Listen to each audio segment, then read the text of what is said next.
नमस्कार दोस्तों। तो कैसे हैं आप लोग। मेरा नाम मयंक कुमार और आज के इस सेशन में आपका स्वागत है। तो प्रैक्टिस सेशन हमने पढ़ना शुरू किया था। अब तक मैं 3 प्रैक्टिस सेशन आपको करा चुका हूं, जिसमें मैंने काफ़ी क्वेश्चन आपको करा दिए और सभी कॉन्सेप्ट आपको समझाने की कोशिश की। और लास्ट वीडियो में मैंने अपने नॉर्मलाइज मार्क्स CGL 2019 के दिखाए। तो अगर आपने वो वीडियो नहीं देखा तो आप उस वीडियो को जाकर देख सकते हैं और आप देख सकते हैं कि आपके मार्क्स पर नॉर्मलाइजेशन का इफेक्ट क्या हो सकता है और मेरे मार्क्स पर नॉर्मलाइजेशन का क्या इफेक्ट हुआ। तो चलिए दोस्तों, आज के सेशन की शुरुआत करने से पहले से अपने दोस्तों के साथ ज्यादा से ज्यादा शेयर कर दें और सेशन आपको अच्छा लगे तो जाने से पहले एक लाइक जरूर कर दें। तो आज का पहला क्वेश्चन आपकी स्क्रीन पर आ रहा है। If a square plus B square plus C square plus 216 equals to 12a plus b minus 2c then under root A B minus B C plus C a is. तो आपको यहां पर question में क्या दिया हुआ है वो मैं आपको यहां पर लिख के बता देता हूं। A square plus B square plus C square plus 216 equals to में आपका यहां पर कितना आएगा 12a प्लस बी माइनस का 2c और आपको यहां पर निकालना कितना है under root A B minus B C plus C A. ये आपको यहां पर निकालना है। तो आप चाहे आप किस तरीके से इसको करेंगे। आपने यहां पर देखा ये ए स्क्वायर है, ये बी स्क्वायर है, ये सी स्क्वायर है। आप क्या करेंगे 12 की मल्टीप्लाई इससे कराएंगे और 12 को यहां पर लेके आएंगे। 12 की मल्टीप्लाई इससे कराएंगे, इसको यहां पर लेके आएंगे। 12 की मल्टीप्लाई इससे कराएंगे और इसको यहां पर लेके आएंगे। और आप यहां पर ए माइनस बी या ए प्लस बी का फॉर्मूला यहां पर बना लेंगे। तो आपका यहां पर जो फॉर्मूला आप बनाएंगे कि आपका ए प्लस बी का होल स्क्वायर या ए माइनस बी का होल स्क्वायर जो बनता है उसका फॉर्मूला आप यहां पर बनाएंगे। लेकिन उसके अलावा आप यहां पर क्या कर सकते हैं। आपने यहां पर देखा ये ए स्क्वायर है, ये बी स्क्वायर है, ये सी स्क्वायर है प्लस 216 इक्वल्स टू में आपने यहां पर क्या किया, ये आपने 2 ले लिया और आपने यहां पर 6 से प्लस 6b माइनस 12c आपने यहां पर कर दिया। ये आपने यहां पर इतना कर दिया। अब आपको क्या पता हो गया, आपको पता होता है कि आपका a प्लस बी का होल स्क्वायर यहां पर कितना होता है A square plus B square plus का 2ab यहां पर आपका इतना होता है। तो अब इस ए स्क्वायर की जगह आपको यहां पर ए स्क्वायर दिया हुआ है और इक्वल्स टू के बाद आपको यहां पर 2ab वाली टर्म भी दी हुई है, जिसमें कि आपका 2 मैंने यहां पर कॉमन लिया हुआ है बाहर और a यहां पर आपका अकेला है। तो बची हुई जो आपकी ये b वाली टर्म हो जाएगी ये आपकी यहां पर 6 हो जाएगी। ये आपकी 6 हो जाएगी, यानी कि ये कितना बनता है, ये अगर इधर लेकर जाएंगे तो a स्क्वायर माइनस का 12a प्लस 36 यहां पर आपका बनता और 36 आपका यहां पर 216 से निकलकर आता। तो हमें क्या करना है, हमें इसको ऐसे ही रहने देना है। अगर ये वाली टर्म इधर प्लस है और इधर आकर माइनस होगी, यानी कि अगर आपका फॉर्मूला यहां पर ए स्क्वायर माइनस का 12a प्लस का 36 बनेगा इक्वल्स टू में 0 आएगा, क्योंकि आपकी अगर सारी टर्म इधर आ जाएंगी तो ये इधर 0 हो जाएगा और ये यहां पर a माइनस 6 का होल स्क्वायर इक्वल्स टू 0 और a माइनस 6 इक्वल्स टू 0 और a इक्वल्स टू यहां पर आपका 6 हो जाएगा। तो ये वाली टर्म यहां पर आपकी प्लस निकल कर आ गई। यहां पर 6 है और यहां पर भी 6 है, तो जो टर्म यहां पर आपकी पॉजिटिव होंगी उनको आप इक्वल्स टू में पॉजिटिव लिखेंगे और जो टर्म नेगेटिव होगी उसको यहां पर आप इक्वल्स टू में नेगेटिव लिख देंगे। जैसे हमारा अगर इसी टर्म को देखते हुए हम अपनी ए बी सी की वैल्यू निकालना चाहें तो ए की वैल्यू हमारी यहां पर कितनी हो जाएगी प्लस का 6, बी की वैल्यू हमारी यहां पर कितनी हो जाएगी प्लस का 6 और सी की वैल्यू यहां पर हमारी कितनी हो जाएगी माइनस का 12। तो ये हमारी तीनों वैल्यू निकल कर आ गई। हमने पूरे फॉर्मूले को सॉल्व नहीं किया कि हमारा a plus B A minus A plus B B plus C अब सी माइनस समथिंग क्या आपका बनकर आता। तो हमने इसको ऐसे सॉल्व कर लिया। हमें ये वाली चीज यहां पर करने की जरूरत नहीं है। बस आपको इतना ध्यान रखना है, आपका यहां पर 2 बाहर आ जाएगा और जो यहां पर आपका कोफिशिएंट दिया हुआ है उसको ही आप इक्वल टू में लेंगे और आपका यहां पर निकलकर आ जाएगा ए बी सी की वैल्यू। ये तब है अगर ए के साथ यहां पर आपकी कोई भी यहां पर कोफिशिएंट नहीं दिया हुआ। अगर ए के साथ दिया हुआ तो उसको भी हम निकाल लेते, बाकी बचे हुए को हम यहां पर ए की इक्वल टू में रख देते। अब आपको यहां पर क्या करना है, अब आपको यहां पर under root A minus B A B minus B C plus C A की वैल्यू निकालनी है। तो ए बी आपका 6 36 हो गया, बी सी आपका यहां पर 12 6 72 प्लस का हो जाएगा और आपका CA यहाँ पर 12×72 माइनस का हो जाएगा। अब आपका 72 से 72 कट गया, अंडर रूट में आपका 36 आ गया और यहाँ पर आपकी वैल्यू यहाँ पर वैल्यू आपकी प्लस की 6 निकल कर आ जाएगी। जब कोई वैल्यू आपकी यहाँ पर अंडर रूट में होती है तो वो स्क्वायर रूट के बाहर निकल कर आती है तो केवल पॉजिटिव होती है। अगर यहाँ पर समथिंग ऐसा दिया होता है एक्स स्क्वायर इक्वल टू यहाँ पर आपका हो जाता है 36, x इक्वल टू आप करते √36 और यहाँ पर आपका x प्लस माइनस 6 निकल कर आ जाता। ऐसा क्यों है? मान लीजिए अगर आपने यहाँ पर माइनस की वैल्यू रखी तो -6 का स्क्वायर 36, प्लस की रखी तो यहाँ भी आपका 6 का स्क्वायर 36 हो जाता। लेकिन यहां पर आपका केवल पॉजिटिव आएगा क्योंकि स्क्वायर रूट के बाहर आपकी यहां पर केवल पॉजिटिव वैल्यू निकलकर आ सकती है, वरना ये आपका कॉम्प्लेक्स नंबर हो जाता। तो आपको इस तरीके से इसको सॉल्व करना है, पूरा ना सॉल्व करते हुए सिर्फ आपको ये वाली टर्म दी हुई है इसमें से हमने 2 को बाहर ले लिया, बची हुई टर्म को हमने अंदर मल्टीप्लाई कर दिया और वही हमारे a के इक्वल टू में, b के इक्वल टू में, c के इक्वल टू में यहां पर आ गए। तो इस तरीके से आसानी से आपको इसको सॉल्व करना है, बिना पूरा एक्सप्लोर करे आपको इसको सॉल्व कर देना और आपका आंसर यहां पर निकल कर आ जाएगा। नेक्स्ट क्वेश्चन आपकी स्क्रीन पर, A is twice as good as a workman as B and together they finish a piece of work in 13 days. In how many days will B alone finish the work? तो इस question को आप बिना paper पर solve करे solve कर सकते हैं। मैं आपको बताता हूं कैसे। आपको यहां पर दिया हुआ है A यहां पर B से ट्वाइस यहां पर अच्छा है, यानी कि उसकी एफिशिएंसी यहां पर B से ट्वाइस है, और जब ये दोनों मिल जाएंगे तो इनकी एफिशिएंसी हो जाएगी 3 और ये दोनों मिलकर काम को कितने दिन में कर देंगे? 3 × 13, यानी कि टोटल काम आपका यहाँ पर 39 हो गया। अब ये टोटल काम 39 हो गया और अकेले यहाँ पर आपको B से ये काम कराना है तो B इस काम को 39/1 यानी कि 39 डेज में ही कर पाएगा, क्योंकि वो एक दिन में 1 यूनिट काम करता है और हमारे पास 39 यूनिट है। तो आपको यहाँ पर 39 यूनिट काम करने के लिए B के द्वारा 39 डेज यहाँ पर लगेंगे। तो केवल आप इस क्वेश्चन को देखकर सॉल्व कर सकते थे, आपको अपना पेन उठाने की भी यहाँ पर जरूरत नहीं थी। नेक्स्ट क्वेश्चन अब आपकी स्क्रीन पर, 2 pipes A and B can fill the tank in 15 hours and 18 hours respectively. Both pipes are opened simultaneously to fill the tank. In how many hours will the empty tank be filled? तो यहाँ पर आपको 2 pipe दिए हुए हैं और दोनों pipe अपने अपनी क्षमता से किसी टैंक को यहाँ पर भर सकते हैं। तो पहला यहाँ पर कितनी देर में भर सकता है? पहला 15 आवर्स में और दूसरा 18 आवर्स में यहाँ पर भर सकता है। तो पाइप एंड सिस्टम मैंने अपने वीडियोस में कराया हुआ है और यहाँ पर आपको इतनी आसानी से इस क्वेश्चन को सॉल्व करना है। 15 और 18 का आपको एलसीएम लेना है और 15 और 18 का एलसीएम आपका यहाँ पर कितना आ जाएगा? 90। 15 से ही जाएगा 6 बार और 18 से जाएगा 5 बार। तो ये इनकी एफिशिएंसी निकल कर आ गई, पर आवर की एफिशिएंसी यहाँ पर इनकी, इसकी एफिशिएंसी पर आवर 6 है, इसकी एफिशिएंसी पर आवर 5 है। और अब हमें दोनों से एक साथ काम करवाना है तो दोनों को ये काम करने में कितनी देर लगेगी?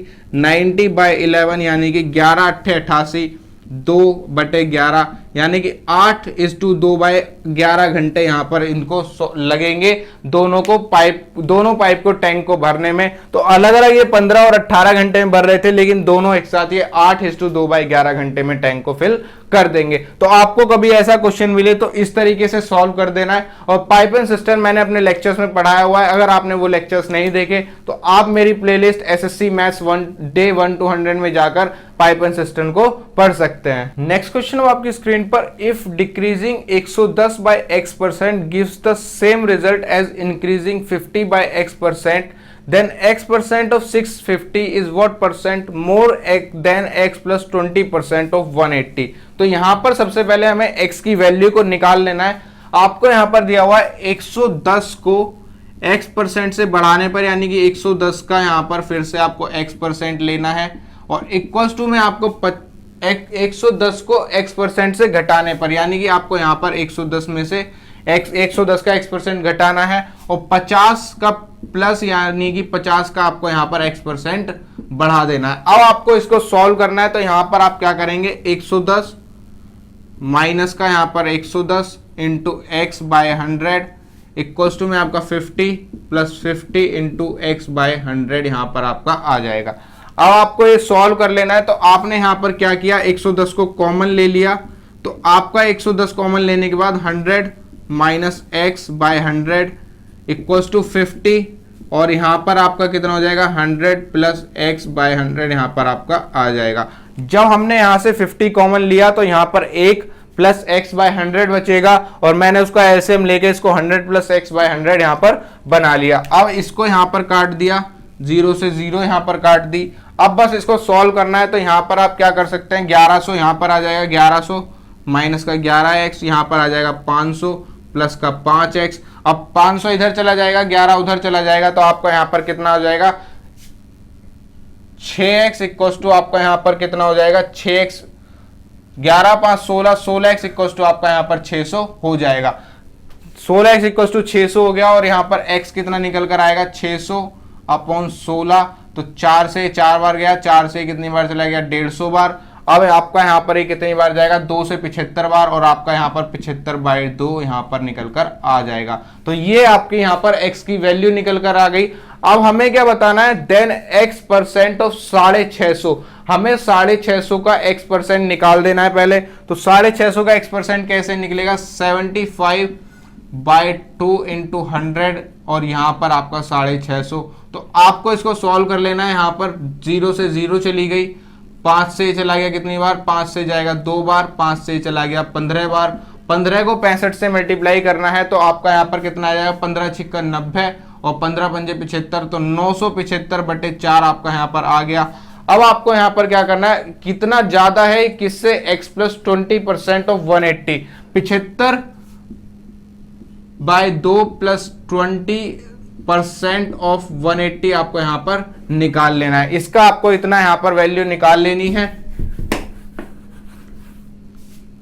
x प्लस 20% ऑफ 180, यानी कि 75/2 प्लस 20 आपको यहां पर 180 का निकाल देना है। तो यहां पर जब इसकी मल्टीप्लाई कराई तो 20 दूनी 40, और 40 और 70 यहां पर आपके 115 हो गए। और अब आपको यहां पर 115/2 इंटू 180/100 की वैल्यू निकालनी है। 0 से 0 चली गई, 5 से 2 बार चला गया, 5 से चला गया 2 3, और 4 से 9 बार चला गया। तो आपका यहां पर कितना आ गया, 9 3 27, 9 दूनी 18 और 2 20/2।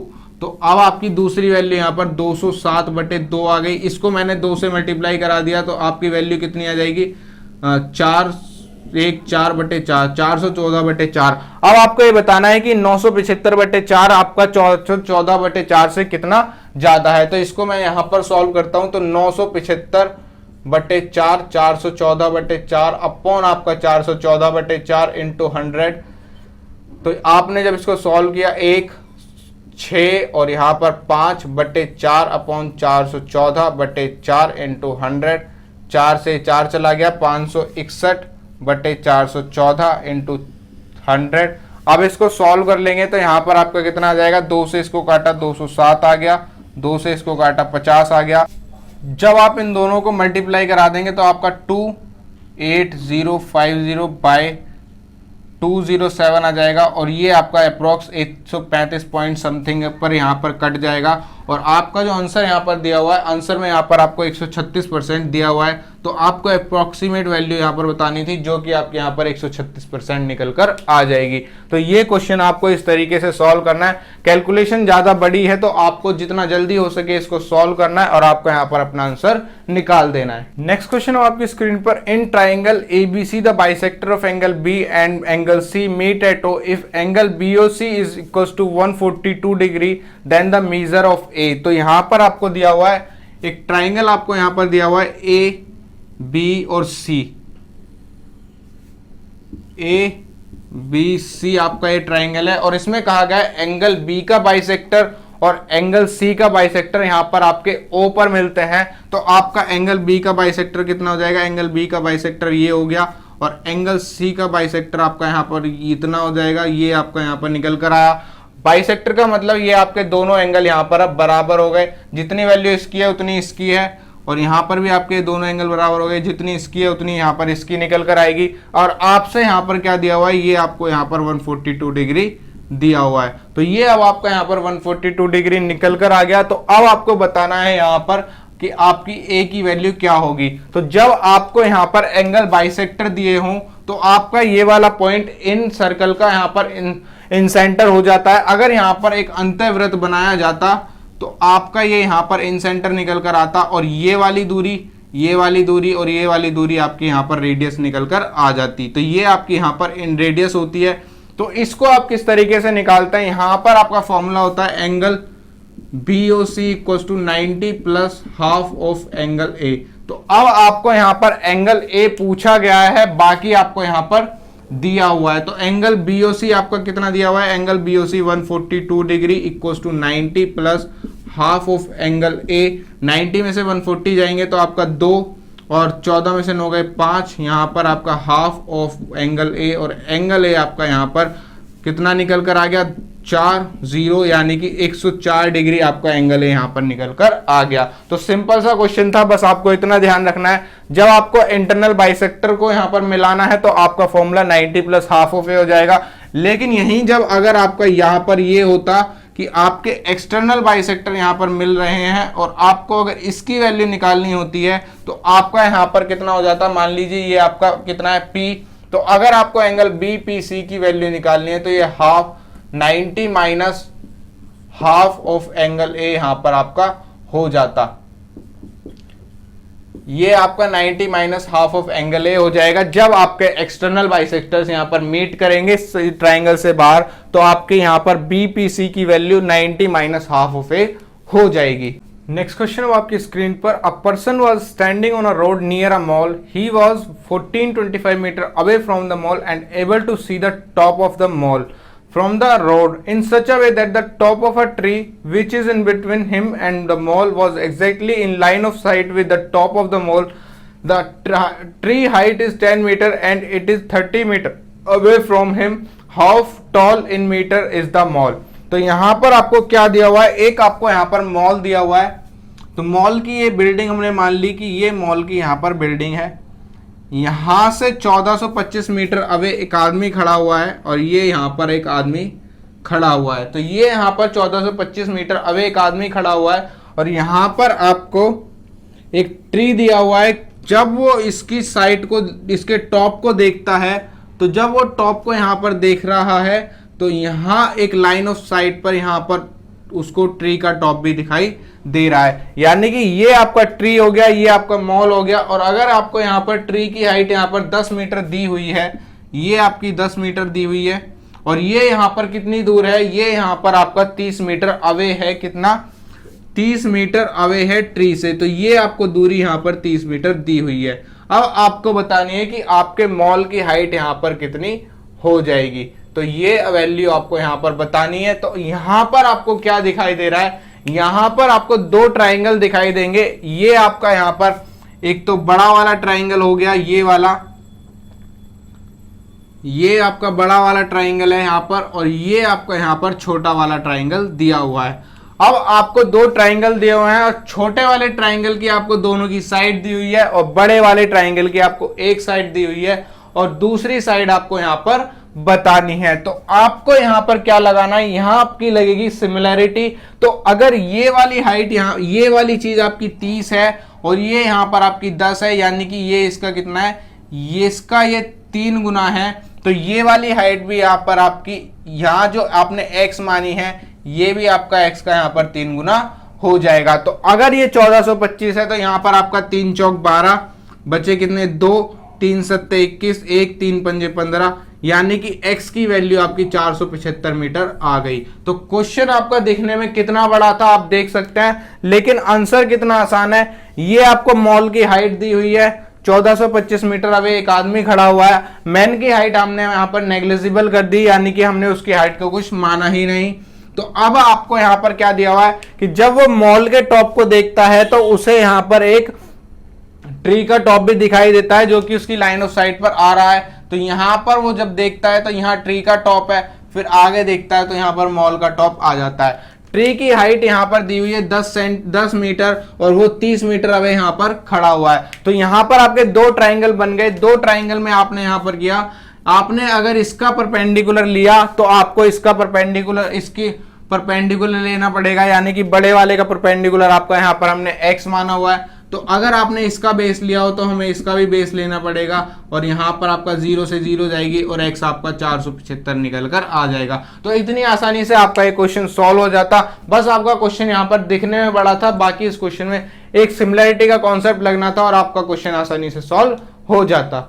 नेक्स्ट क्वेश्चन आपकी स्क्रीन पर 7 years ago the ratio of age of A and B was 4:5. 8 years hence the ratio of age of A and B will be 9:10. What is the sum of their present age in years? यानी कि यहाँ पर आपको A और B की as का ratio दिया हुआ है, और एक रेशियो यहाँ पर आपको कितने पहले दिया हुआ है, एक रेशियो आज से यहाँ पर आपको 7 साल पहले का दिया हुआ है। यानी कि अगर ये प्रेजेंट टाइम है तो इससे 7 साल पहले का ये रेशियो दिया हुआ है, और उसके बाद यहाँ पर आपको 8 year hence यानी कि 8 साल बाद का रेशियो 9:10 दिया हुआ है। यानी कि अगर यहाँ से 8 साल चले तो आपका रेशियो 9:10 का हो जाएगा। तो अब आपको यहाँ पर क्या देखना है, यहाँ पर आपका सिंपल सा क्वेश्चन है, यहाँ भी 4 से 5 बढ़ रहा है, यहाँ भी 4 से 5 बढ़ रहा है। तो आपका जब ये वाला डिफरेंस आपका सेम हो जाएगा तो आपको क्या करना है कि ये वाला डिफरेंस आपका कितना है, यानी कि 5 की वैल्यू आपकी 15 साल हो गई, 15 साल का गैप यहाँ पर आपका दिया गया था।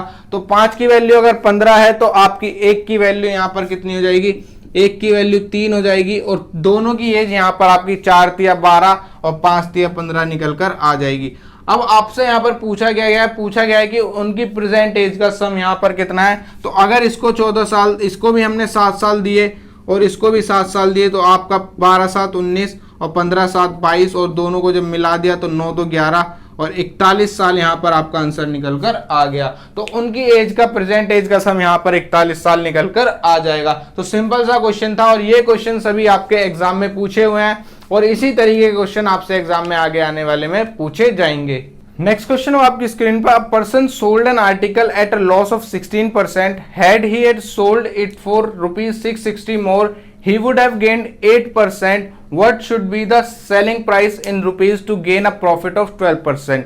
यानी कि एक आदमी ने एक आर्टिकल यहाँ पर 100 रुपए का था, उसको 16% के लॉस पर बेच दिया, यानी कि आपका 84 का उसको बेच दिया। यहाँ पर 16% का लॉस, यानी कि 16 रुपए का उसने लॉस लिया, और उसको अगर वो 660 रुपए ज्यादा में बेच देता तो उसे यहाँ पर 8 रुपए का प्रॉफिट होता, यानी कि ये वैल्यू आपकी 108 हो जाती। 84 रुपए का बेका तो 16% का लॉस हुआ, 108 का बेका तो 8% का प्रॉफिट हुआ, और यही बढ़ी हुई रकम आपकी 660 दी हुई है। तो आपका यहाँ पर 16 से प्लस 8 जाने में कितनी वैल्यू बढ़ी, 24 की वैल्यू यहाँ पर आपको 660 दी हुई है। तो 24 की वैल्यू आपकी 660 है, और यहां पर अब आपको बताना है कि अगर उसको 12% के प्रॉफिट पर बेचा जाता तो आपका प्रॉफिट आपका टोटल यहां पर सेलिंग प्राइस कितना हो जाता। यानी कि इसको अगर 12% के प्रॉफिट पर बेचना है तो प्लस का 12 प्रॉफिट लेना पड़ेगा, और टोटल सेलिंग प्राइस 112 हो जाएगा। तो अब हमें सिंपल सा यहां पर 112 की वैल्यू को निकाल देना है। तो 112 इंटू 660 और अपॉन में आपका 24, तो यहां पर आपका कितना जाएगा, 12 से 2 बार चले गए, 12 पंजे 60, 12 पंजे 60, 2 से चला गया 5 और 6, और 56 को हमें कर देना 55 से मल्टीप्लाई। तो यहाँ पर आपका 56 को 55 से मल्टीप्लाई किया, 5 6 30, 5 पंजे 25, 3 28, 0 8 2, तो यहाँ पर 0 8 0 3, यानी कि 3080 आपका यहाँ पर सेलिंग प्राइस निकल कर आ गया। तो इतनी आसानी से आप इसको सॉल्व कर सकते थे।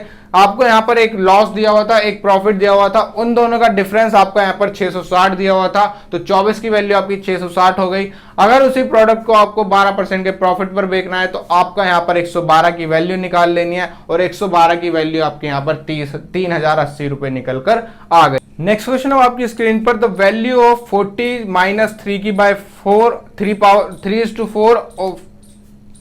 नेक्स्ट क्वेश्चन है आपकी स्क्रीन पर, क्वेश्चन आपको सिंप्लीफिकेशन का दिया हुआ है और आपसे एक वैल्यू पूछी गई है। क्वेश्चन में यहां पर लिख देता हूं, आपको दिया हुआ है 40 माइनस 3/4 ऑफ 32, अपॉन में आपका यहां पर कितना दिया हुआ है, अपॉन में आपका 37 माइनस 3/4 ऑफ 34 माइनस 6 यहां पर आपको दिया हुआ है। तो आपको इस क्वेश्चन को सॉल्व करने के लिए पता होना चाहिए वी बोर्ड मास का रूल, जो कि मैंने आपको स्टार्टिंग में मैंने अपने चैनल पर कराया हुआ है। जो वीडियो मैंने अप्रैल के स्टार्टिंग में डाली हुई है वहां पर मैंने बी बोर्ड मास का रूल आपको पढ़ाया हुआ है। अगर आपको बोर्ड मास नहीं आता तो आप वहां जाकर देख सकते हैं, वरना मैं यहां पर आपको बता देता हूं। सबसे पहले आपका यहां पर अगर बार दिया होता है, यानी कि अगर आपको यहां पर 3-6 का बार दिया होता तो आप इसको सोल्व करते और आपका आंसर यहां पर निकल कर आता। उसके बाद आपको ब्रैकेट सोल्व करना होता है, उसके बाद ऑफ सोल्व करना होता है, उसके बाद डिवाइड, मल्टीप्लाई, एडिशन और लास्ट में आपको सब्ट्रैक्शन सॉल्व करना होता है। तो सबसे पहले हमें यहां पर क्या करना है, यहां पर बार तो दिया हुआ नहीं है, हमें यहां पर ऑफ दिया हुआ है। तो सबसे पहले हम इन दोनों का यहां पर ऑफ सॉल्व करेंगे और जब ऑफ को सॉल्व करते हैं तो ऑफ की जगह आपका यहां पर मल्टीप्लाई आ जाता है।